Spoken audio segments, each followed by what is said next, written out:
নির্বাচনী প্রচারের নামে প্রতিদ্বন্দ্বী প্রার্থী তার বিরুদ্ধে মিথ্যাচার করছে বলে অভিযোগ করেছেন ঢাকা ৮ আসনে বিএনপি প্রার্থী মির্জা আব্বাস।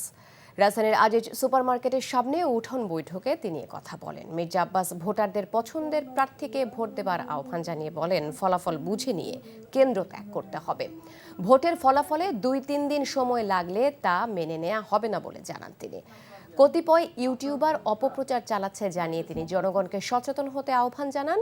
উঠান বৈঠক শেষে শাহবাগ কাটাবন এলাকায় গণসংযোগ করেন মির্জা আব্বাস। এই ছেলেগুলা নিজেদেরকে মিথ্যাবাদী প্রমাণ করতেছে জনগণের সামনে, অথচ ওরা নাকি রাজনীতি করে বাংলাদেশে। মিথ্যা দিয়ে যাদের শুরু, তারা বাংলাদেশে কি রাজনীতি করে বলেন আপনাকে? মিথ্যাচার বন্ধ করেন। কতগুলো কথা বলেছেন আমার সম্পর্কে, আল্লাহর কাছে জবাব দিতে হবে না আমাদের আপনাদের?